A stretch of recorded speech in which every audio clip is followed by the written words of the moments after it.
give a time estimate.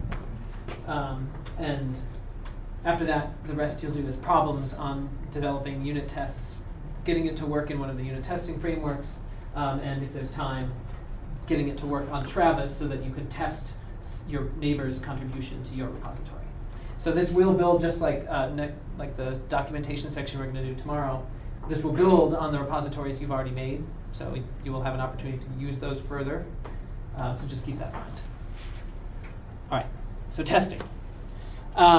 So testing actually means a lot of things, right? Code testing. Maybe I should have said code testing, right? But what testing is for science code can take a lot of forms, right? So unit testing is the one you've heard us talking about already, but that's not really the only game in town. There's a lot of different kinds of testing you can do. The one that you're probably used to doing from actually when you do science typically, at some point you do something like, well, you know, when I do this orbit calculation, does the moon go flying off outside the solar system or does it stay bound to the Earth?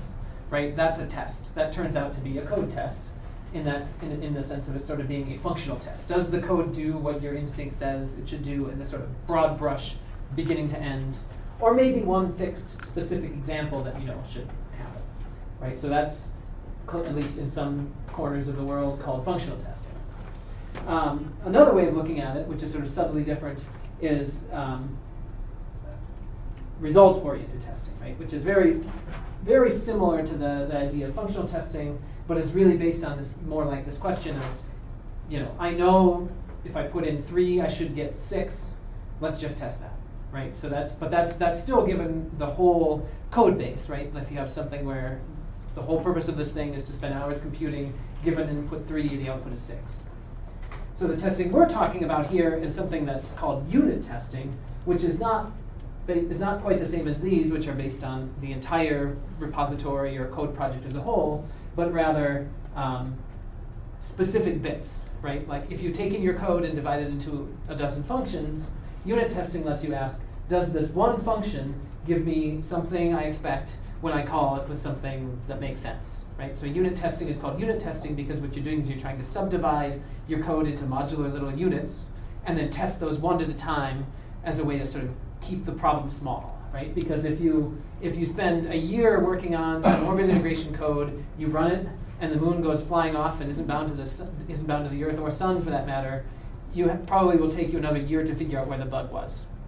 But if you have 1,000 tests you developed along the way, and everything works except for one small little section, you know, I can fix that, and 10 minutes later, the moon is bound again, right? So that's the idea here, is that unit testing is useful because it lets you take small chunks, test those instead of testing all of it at once, which is sort of the more common mode when you're just doing science work.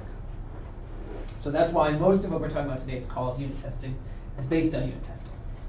All right, so what are the principles behind how you do unit testing with your code?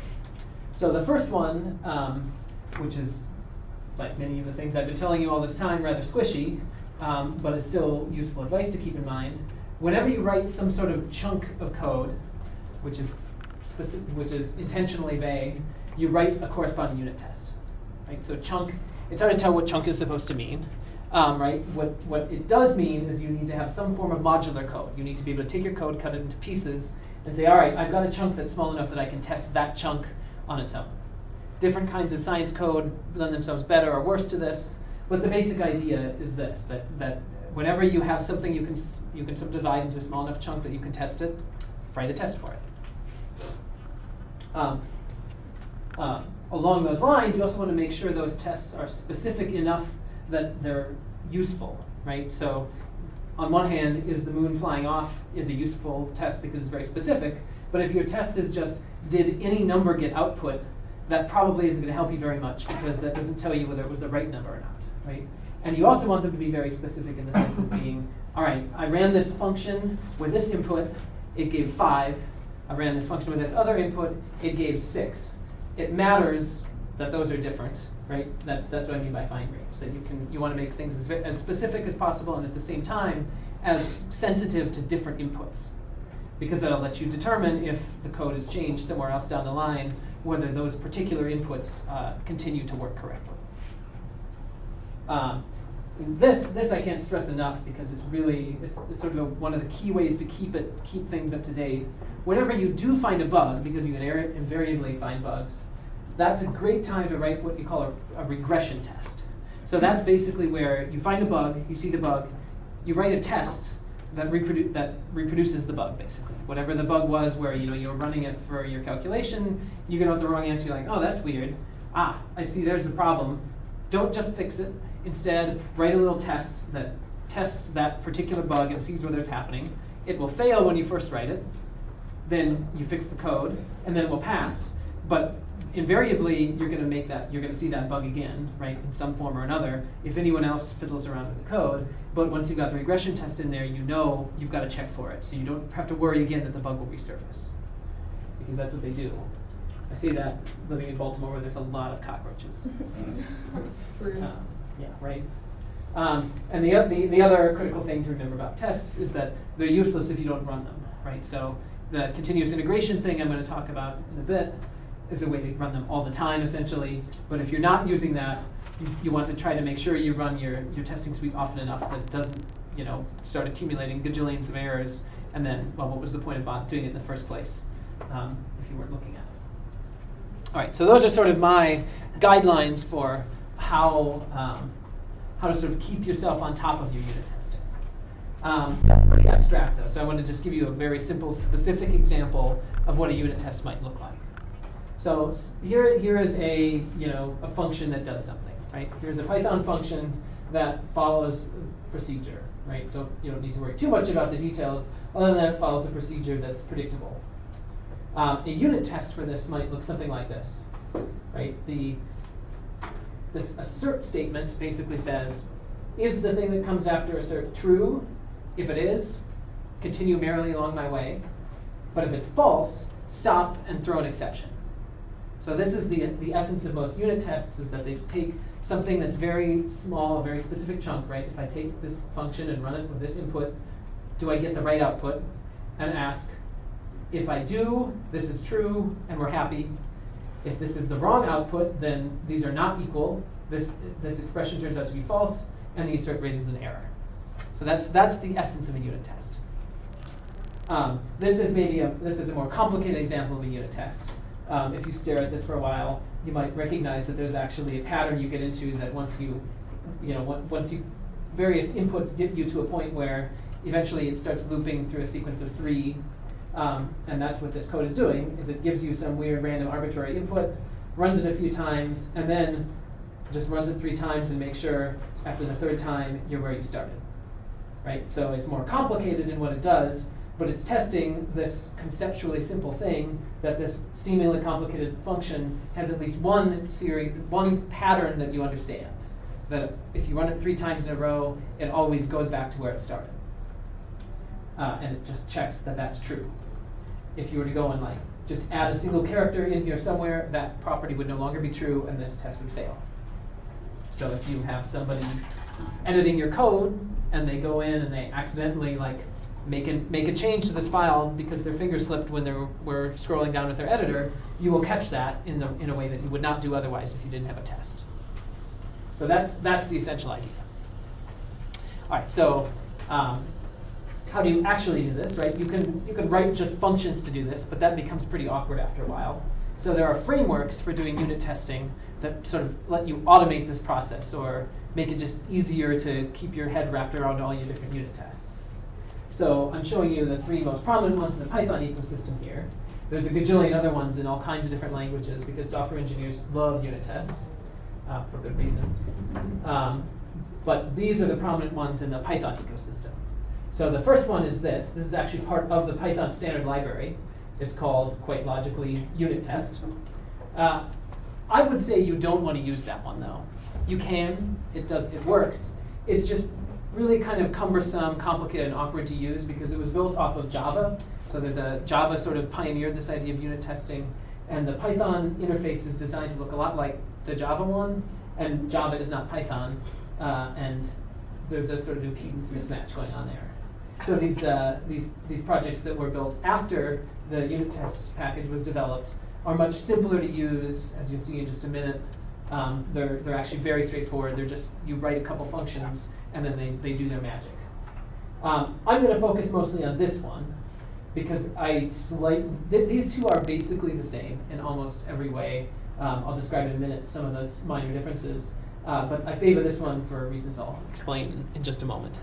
But the point is, they're basically the same, right? They both use a very simple convention of, if you want to write a unit test, you make a file that's called test something.py, and you write inside that function is called test, something, and inside that function you write assert statements. And when you invoke the whatever the code is, well, we'll come back to that in a second. When you invoke whatever the code is, it runs the unit testing framework. Right. So that's what the actual written test looks like. I'll show you in just a second what the output looks like when you actually run one of these on something like that. The key is that you also generally, this is not a requirement of the packages, but this is sort of a convention that almost everybody follows. If you have a package laid out the way I showed you in the last presentation I was giving, what you almost always do is add a sub-package inside your package called tests, and in that you put all of your tests. Right? That's a way to keep you from accidentally mixing tests with code, which is not the end of the world, but just tends to make your brain a little confused. Well, tends to make my brain a little confused. I don't know about you, but, so it's a lot easier to just stick them all in their own little sub-package and put all of the tests there so that you know they're there, you can go find them when you need to, but you don't get distracted by them when you're actually writing the code. So that's the layout that's necessary, and each of those test files looks something like this. So then now, if I go and invoke that, exactly this layout, with either the py.test framework or the nose test framework, you get output something like this. So you can see here one of the reasons why I slightly favor PyTest over nose is that nose gives you this output where there's a bunch of dots, and one of them, it turns out, one of the tests failed, and it gives you a message. That's useful, right? If you're looking closely at this, you can understand what's going on. It says I ran 9 tests pretty quickly, one of them failed. PyTest gives output like this, that's very similar, but it gives you just a little bit more information, and most importantly, it gives you colors. And if there's two things I like in life, it's colors and emoji. And the only thing that's wrong with either of these is they don't seem to output emoji. Right. So that's really this is really the main reason I tend to favor PyTest, is I just kind of like the output a little better. But the other reason that makes it more useful for why I'm more familiar with it is that PyTest is a little bit more flexible. It's hard to sort of put clearly into words what I mean by that. What I'm showing you here are some examples of PyTest plugins that you can write. This one's extracted from an AstroPy affiliate package. But the point is, there's a whole bunch of code here, and what we're doing is parsing a bunch of tests, right? So you can do all kinds of arbitrarily complicated things where you check the tests and you ask, oh wait, did you really need to do this? Let's make this other change. It also has a bunch of fancy features where you can do test parameterization. Details are not important right now, other than that just is a way to sometimes make your tests much more compact and sort of understandable. So what it amounts to is PyTest is a little bit more flexible, and that, depending on your attitude, is either an advantage or a disadvantage, because flexibility means you can do a lot of things, but if you can do a lot of things, you can screw up a lot more things. So it's sort of up to you to decide whether that's a good thing or a bad thing. To me, it's an advantage, especially with the colors, but again, they basically do the same thing. They're just slightly different ways of doing the same thing. All right, so that's how you actually run the tests. It turns out there's one other piece that's really turns out to be really useful, and that's this package called coverage, right? That has plugins that attach to both of these tests. And the basic purpose here is you just want to know, have I tested all of my code? Right? If you're writing unit tests, you want to hit as much of the code as possible. And it's useful to know, well, I have a testing suite that has like 1,000 tests in it, but I have 10,000 lines of code. Are all my tests testing the same little part of the code, or actually have I tested most of it? And this package does that, right? And you'll see a small example of how to do that with PyTest in the problem sets. But the key idea is this is the final piece you need to make sure your testing suite is actually complete and covering enough of your code that you think you're going to catch most of the bugs that might stick. Of course, just like with the test, though, you do have to remember to run it once in a while, or you have to integrate online tools that keep it checking all the time. All right. Right. Okay. So that's sort of the nuts and bolts of how you make these unit tests work. So then one final thing is to discuss how you convince yourself to actually implement these tests. Right? The first thing, as I was saying before, is you should actually consider it part of the code. Right? This is an important mindset shift to make. But once you make it, you tend to find yourself writing a lot more tests. If you don't, you should consider the code not complete until you've written a test. If that's the mindset you take, you will have pretty good test coverage, right? And because you will think, well, it's not done until I've done that. I can't issue the pull request or finish the paper or whatever until I've got all the tests in. It's tough to convince yourself to do that. I certainly don't do it with all my science code, but that is a sort of mental situation to be in that will make you write more tests. The other thing to keep in mind is that you actually, in science code, you're always doing tests, right? I know when I'm doing quick and dirty analysis code, I'm always like, wait a minute, that doesn't look right. Let me check something. Oh, yeah, that's right. I forgot the minus sign, right? We all do this, right? This is what basically most science code writing is.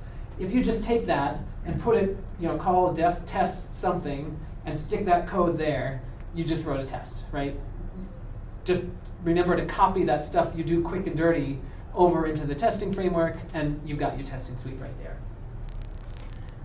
Another more complicated way to do this, I shouldn't say more complicated, but just very different and requires a very different mindset, way to make sure you have good test coverage is to use something called test-driven design. So this can be hard for science. I've never really tried to do it, so I'm not entirely sure that's true, but it feels hard to me. But for situations where you think you have a little bit more specific idea of what you want, the way this basically works is instead of writing the code and then writing the tests, you write the tests and then the code. Right? So there's a few challenge problems that give examples of places where this might work better, but it's basically situations where you're pretty sure you know what the interface should look like or how the code should work, what the code's inputs and outputs should be, sort of a unitized version of that result-oriented testing. And if you know it that well, you can just write up the tests, and then you look at the test, you say, okay, yep, that's what it should be. And now I just start writing code until all the tests pass. That essentially guarantees 100% test coverage. It's a thing that people in industry apparently do and claim that it's a good thing because it gives them good test coverage. I've seen a few people do it in science, but I think it is hard because so much of what we do is sort of exploration oriented. But it's a thing to keep in mind. It's definitely a way to keep your test coverage high. And then the final thing that's important is that if you use this continuous integration stuff that I'm going to talk about in just a minute here, it'll make it easier to convince yourself to write the tests because they're constantly getting run. So it's worth your time to write the tests because they're actually being useful. So what is this continuous integration stuff? Well, the idea is pretty straightforward. It's basically just run your tests constantly. Right? So if you've got your code in a repository that's online, it turns out there's a lot of computers on the internet. You may be shocked to learn. But there are a lot of computers on the internet, many of which don't have too much to do, so it's relatively cheap for various open source software vendors to sort of donate some of their free CPU cycles to companies that then run tests on open source software. And that's basically what continuous integration is. Most of the services are free because of this. They're basically companies that really want you to, think Rackspace is the best company ever, so they just donate some tiny amount of their extra CPU cycles that they normally spend, giving Amazon the power to drain your credit card, and instead put it towards the power to help you write code. And that's basically what it amounts to. So the tests just get run whenever you push a change up to the repository. I should also say this is particularly helpful when you're using the pull request model that we talked about just before the break, because the way this works is, as you'll see if you get to the problem, the tests get run for every pull request in addition to every change that actually goes up to the repository. So when somebody says, oh, I think I found a bug in your code, here's a fix for it, the continuous integration runs and it says, oh, it turns out, although you fixed that one bug, you also introduced 10 more, so maybe you should fix that. Maybe we should change that a little bit more.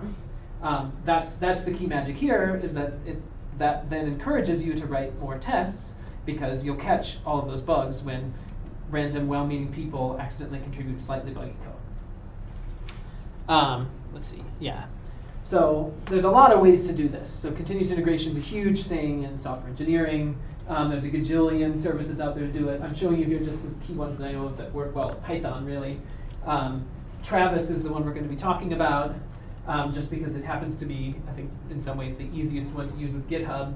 But there's another one that is sort of specialized in Windows. Another one that has, let's not dwell on why it's useful, but it has slightly different use cases that are relevant but not particularly helpful for science. Is that Ask Jeeves? Yeah, doesn't it look like it? I know, I had the exact same thought. It's actually Jenkins, but it does start with a J, so it's very close. Yeah, right? I've had exactly the same thought many times. So we're on the same wavelength. But no, it's Jenkins, which is distinct from these in that it's not that thing where it's a service that's online where people have donated computing time, but rather it's a thing you can run on your own server, but talks to GitHub. So you can just have sitting on your desktop or whatever, a little process that asks GitHub, oh, did you push up any changes? All right, I'll grab that. Excuse me. I'll grab that and run your tests for you and send up the results. Question? So why would I use something like this instead of just setting up a cron job that's going to run nose tests or whatever on my package? Two main reasons I can think of. One is that cron job, you're probably going to have to keep fiddling with it to keep it working, right? Like sometimes, you know, your sysadmin comes by and like reboots your machine, or your office mate kicks your power strip, and then you got to remember to start up the cron job again, or at least make sure it's configured. And then you decide you want the latest Mac OS, and it turns out that's not compatible, and you got to fix that. And who wants to do that, right? Instead, you just take all these spare cycles that Amazon doesn't know what to do with and send them towards good. Not that Amazon isn't good. Some of my best friends, including myself, buy things from Amazon. You get my point, right? Yeah. So that, and it tends to have better the user experience, right? So it just tends to be easier to set those up. So like the main problem with Jenkins is that that's basically what you're describing, right? It's sort of like a cron job that runs just with some software in between. Jenkins is just horrible to set up because you have to like make sure it's customized for your machine. Whereas basically these people have all decided to take care of doing all that work for you, and all you have to do is set up a website, click a few buttons, and it runs. So that's the main thing. Let's see. Yeah. So the last thing I was just going to say is that we're going to focus on Travis in any of these examples, mainly because it's the easiest one to set up with just a few clicks. There are other ones out there, well, partly that and partly because I know it well. It's one of the oldest ones, so in general, people tend to know it well simply because it's been around longer. If you know of another continuous integration service and you think it's awesome, I would like to know because maybe there's a better one. But this is the one I know best, so that's what the problems are focused on, and that's what a lot of the astronomy community that uses this stuff knows as well. Right. So, any questions on this before we switch over to the problem sets? It's back there. So one of the headaches we've had with testing is a lot of the data that we have is image data, say a gigabyte a piece. How do you write a test suite that has to have a large chunk of data? Yeah, that's a good question. So there's not a good answer to that. So the short answer, the cop-out answer is you don't write tests that operate on gigabyte images. You write tests that operate on small images that reproduce the problems you expect to see in gigabyte images. That's the sort of unit testing philosophy, that you should be able to run them relatively quickly on little small chunks of things. Practically speaking, there are some problems that just can't be solved that way. And the solution to that is sort of tiered approaches, right, where you run unit tests for the things that can be unit testified. Anyway. And then you have another layer of unit tests that are only running on large data sets that you run every week or whatever, right? Or however much time you have lying around on your CPU cycles. In practice, I think you don't, well, yeah, we'll leave it at that. So that's generally the best way I've seen to deal with that, is you do a tiered system where you have the fast ones and the slow ones, and you run the fast ones all the time and the slow ones less often, but still often enough that you think you're going to catch them. Any other questions, comments? Adam looks like he wants to say something. Okay, well then, go do that voodoo that you do so well. Somebody knows that movie, right? Okay, good. Getting some nods. Thank you. That's really blazing this out.